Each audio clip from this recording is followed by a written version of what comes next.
నమస్తే. ప్రస్తుతం మనతో పాటు సీనియర్ జర్నలిస్ట్ దాము బాలాజీ ఉన్నారు. ఆయనతో మాట్లాడదాం. నమస్తే సార్. నమస్తే.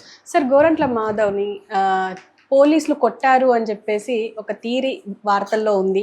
అండ్ ఇంకో పక్క అంటే ఒక 11 మంది పోలీసులని సస్పెండ్ చేశారు. గోరంట్ల మాధవ్‌కి హెల్ప్ చేస్తున్నారు అని చెప్పేసి కూడా ఒకటి నడుస్తుంది. ఏది కరెక్ట్ అంటారు సార్? అంటే ఏది నమ్మొచ్చు అంటారు? అంటే మన సస్పెండ్ అయిందైతే వాస్తవమే. 11 మంది పోలీసుల్ని సస్పెండ్ చేశారు. దానికి కారణం ఏంటంటే గోరంట్ల మాధవ్‌ని అరెస్ట్ చేసినప్పుడు మామూలుగా పోలీసులు పాటించే ప్రోటోకాల్స్ పాటించలేదనేది ప్రధానంగా ఆరోపణ అనమాట. దీని మీద ఒక DSP Bhanodaya, Guntur west DSP భానోదయతో ఒక విచారణ జరిపించారు. ఆ విచారణలో పోలీసులు తప్పు చేశారని తేలింది. ఆ తప్పు చేసిన వాళ్ళల్లో ఒక సిఐ, 2 ఎస్ఐలు, 2 ఏఎస్ఐలు, ఒక హెడ్ కానిస్టేబుల్, 5 మంది కానిస్టేబుల్, మొత్తం 11 మంది పోలీసుల్ని సస్పెండ్ చేశారు ఈయన విషయంలో. సో ఎందుకు చేశారంటే ఈయన్ని ఈ చేబ్రోలు కిరణ్ ఎవరైతే ఐటీడీపీ అబ్బాయి ఉన్నాడో, అబ్బాయి భారతిరెడ్డి మీద అసభ్యంగా మాట్లాడాడు, అతన్ని ఇబ్రహీంపట్నంలో అరెస్ట్ చేశారు. సో ఇతని ఆ టైంకి గుంటూరులో పలానా ప్లేస్లోకి వస్తాడు అని ముందే మాధవ్కి ఎలా తెలుసు అనేది ఒక క్వశ్చన్ అనమాట. అది పోలీసులే లీక్ చేశారు. అంటే మొత్తం లైవ్ లొకేషన్ని మాధవ్కి షేర్ చేసేసారు.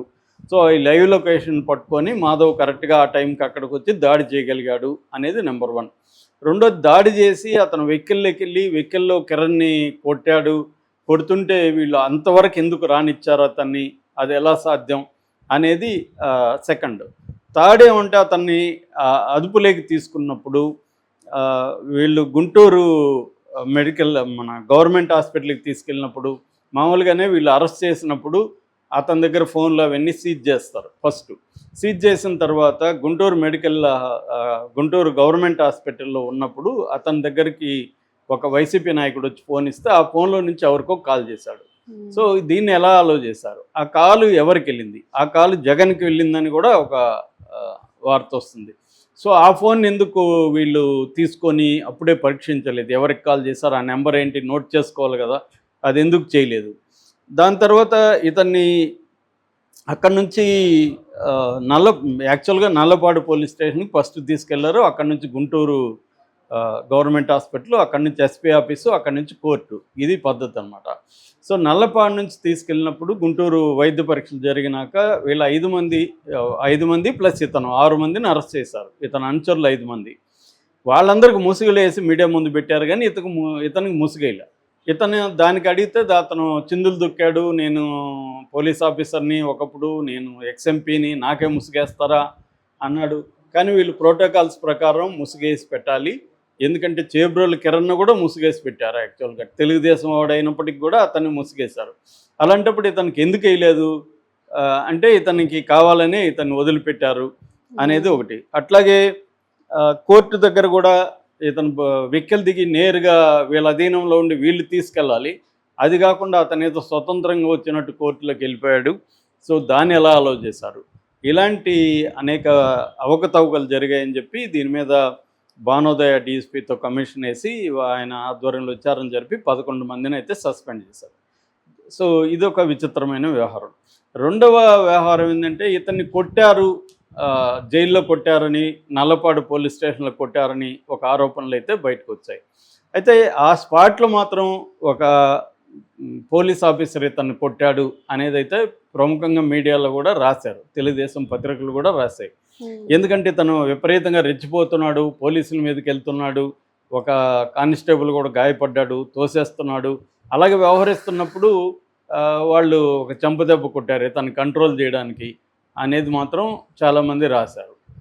అది కాకుండా జైల్లో కొట్టారనేది ఒక వార్త వస్తుంది. నాకు తెలిసి జైల్లో కొట్టచ్చా అంటే కొడతారు, జైల్లో కొట్టరనేది ఏం లేదు. నేను జైల్లో ఉన్నప్పుడు వార్డర్లు ఖైదీల్ని బెత్తాలతో కొట్టేవాళ్ళు. మన టీచర్ బెత్తం ఉంటుంది కదా, అలాగే బెత్తాలతో నేను పోయినప్పుడు బెత్తాలతో కొడితే నేను వాళ్ళని బెదిరించి ఇంకొకసారి కొడితే మాత్రం మీకు సీరియస్గా ఉంటుందని చెప్పి నేను జడ్జికి చెప్తాను అది ఇది అని చెప్పినాక ఆపారు. నేను ఉన్నంతవరకే మళ్ళీ ఎప్పుడు కొట్టలేదు, మళ్ళీ ఎలాగో కొట్టుంటారు.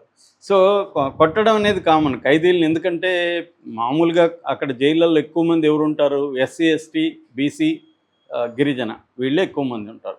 80% పైన జైళ్ళల్లో ఖైదీలు పేదలు, దళితులు, బీసీలు, వీళ్ళే వల్నరబుల్ గ్రూప్సే ఉంటారు ఆడ. కాబట్టి వాళ్ళని కొడితే వాళ్ళ నుంచి అడిగేవాళ్ళు ఎవరు ఉంటారు? కాబట్టి కొట్టడం అనేది పెద్ద విషయం కాదు. జైల్లో కొట్టదలుచుకుంటూ కొట్టచ్చు, కానీ ఇతన్ని కొట్టారా అనేది డౌట్. ఒకటి వార్డర్లు కొడతారు, 2 పాత ఖైదీల దగ్గర కూడా కొట్టిస్తారు. ఊరికైనా ఏరా చూస్తున్నావు కళ్ళకి అని కొడతారు అనమాట. లేకపోతే కాలు దుక్కేవరా అని కొడతారు. ఏదో ఒక కారణం ఉండొచ్చు. కొట్టడం ఉంటుంది, ర్యాగింగ్ ఉంటుంది. మనకి ఎవరన్నా ఫుడ్ బిస్కెట్లు ఏదైనా తెచ్చిస్తే సబ్బులు, బిస్కెట్లు ఇట్లాంటివి ఏవో తెచ్చిస్తారు చూడొచ్చిన వాడికి ములాఖత్, అవి లాగేసుకుని తినేస్తారు. ఇవన్నీ ఉంటాయన్నమాట. మనల్ని అరెస్ట్ చేయడం అవన్నీ ఉంటుంది. సో చేయదలుచుకుంటే ఒక ఖైదీని అరెస్ట్ చేయొచ్చు. కాకపోతే మాధవ్ లాంటి వాళ్ళని చేస్తారా అనేది డౌటు. కానీ చేయదలుచుకుంటే చేసి ఉండొచ్చు. ఒకవేళ చేస్తే మాధవ్ గమ్మున ఉంటాడా? అతను కోర్టుకి చెప్పడము అంటే ఇతను జ్యుడిషియల్ కస్టడీలో ఉంటారు కాబట్టి వీళ్ళకి ఏదన్నా అయితే కోర్టుకి చెప్పచ్చు అనమాట. అప్పుడు మనకు కూడా చంద్రబాబు విషయంలో కూడా చంద్రబాబుని పదే పదే ఆమె జడ్జి గారు మీకు అక్కడ బాగానే ఉంది కదా, ఎవరైనా ఇబ్బంది పెట్టారా, అరెస్ట్ చేశారా, ఇవన్నీ కూడా అడిగేది ఆమె. మనకి ఎందుకంటే జ్యుడిషియల్ కస్టడీ కాబట్టి మనకి వాళ్ళ అధీనంలో ఉంటాం మనం. జడ్జి గారి అధీనంలో, కోర్టు అధీనంలో ఉంటారనమాట. కన్విక్టెడ్ కాదు కాబట్టి వీళ్ళు. సో అందుకని కొట్టే పాజిబిలిటీ అయితే ఉంది, కానీ కొట్టుంటారని నేను అనుకోవట్లేదు. కొట్టుంటే వైసీపీ వాళ్ళు గమ్మున ఉంటారు కదా అని పెద్ద ఇష్యూ చేస్తారు. రెండోది మాధవ్ ఇదంతా ప్లాన్ చేసుకునే వెళ్ళాడు అనేది కూడా ఒక వార్త. ఎందుకంటే అక్కడ జైలుకి వెళ్తే మనకి అనుచరులు కూడా ఉండాలి అని చెప్పి ముందుగానే అనుచరులను పెట్టుకొని, నేను అరెస్ట్ అయితే అనుచరులు కూడా అవ్వాలి, అప్పుడు జైల్లో కూడా నాకు అనుచరులు ఉంటారు అనే ప్లాన్తో ముందుగానే. ఎందుకంటే అతను పోసానిని మిగతా వాళ్ళని చూస్తున్నాడు కదా. ఒంటరికి వెళ్తే అక్కడ ఇబ్బందులు, ఒంటరిగా సెల్లో వేస్తారు, అక్కడ ఎవరు మాట్లాడడానికి లేదు. ఈవెన్ వంశీ కూడా కోర్టులో మొరబెట్టుకున్నాడుగా, నా సెల్లో ఇంకొకరిని వేయండి సార్ అని. ఎందుకంటే వాళ్ళకి 24 hours బోరు కొట్టేస్తుంది. ఒంటరిగా ఎలా ఉంటారు వాళ్ళకి? పైగా రాజకీయ నాయకులకి జనంలో ఉండే అలవాటు ఉంటుంది. ఆడపోయి ఒంటరిగా ఉండమంటే 24 hours బోరు ఒకటి. రెండోది వాళ్ళకి ఏమైనా హెల్ప్ కావాలి, వాటర్ కావాలి, తెచ్చివ్వాలి. ప్రతిదానికి వీళ్ళు వచ్చి వాటర్లను అడుక్కోలేరు. ఫుడ్ వీళ్ళు పోయి క్యూలో నిలబడో ఇంకో చోట ఫుడ్ తెచ్చుకోలేరు. ఫుడ్ తెచ్చి పెట్టేవాళ్ళు ఉండాలి, వాళ్ళ బట్టలు ఉతికివ్వాలి. ఇట్లా అనేక పనులకి, లేదు సూపరింటెండెంట్తో పోయి ఏదో చెప్పేసి రాబో అంటే చెప్పేసి రావాలి. ఇలా అనేక పనులకి అసిస్టెంట్లు కావాలి. మామూలుగా డబ్బున్న ఖైదీలు అసిస్టెంట్లు పెట్టుకుంటారు. నాకు కూడా ఒక అసిస్టెంట్ ఉండేవాడు. సో ఈ అసిస్టెంట్ ఈ పనులన్నీ చేస్తారు, ఇందాక చెప్పిన పనులన్నీ చేస్తారనమాట. సో అలాగా మాధవ్ తెలివిగా ముందే మనం అరెస్ట్ అవుతామని తెలిసి తన అనుచరులను కూడా, అంటే జైల్లో ఎవరు ఉండాలి నాతో పాటు అని ముందే డిసైడ్ అయ్యి వాళ్ళని కూడా పట్టుకుపోయాడు. సో వాళ్ళకి 5 మంది వెళ్ళారు కాబట్టి వీళ్ళు ఇప్పుడు 6 మందిని ఒక సెల్లో వేస్తారు. వీళ్ళు 6 మంది హాయిగా అక్కడ కూర్చొని క్యారమ్స్ ఆడడమో లేకపోతే చెస్ ఆడడమో, ఇవన్నీ టైంపాస్కి వాళ్ళకి పనికి వస్తుంది. రెండోది పనులు చేస్తారు.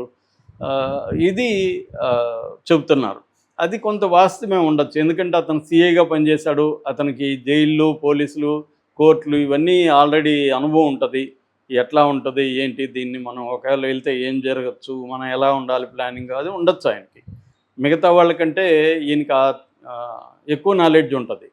సో యాక్చువల్గా ఆ రోజు కూడా నల్లపాడు లాకప్లో నైట్ అంతా దోమలతో గడిపాడని కూడా ఒక వార్త వస్తుంది.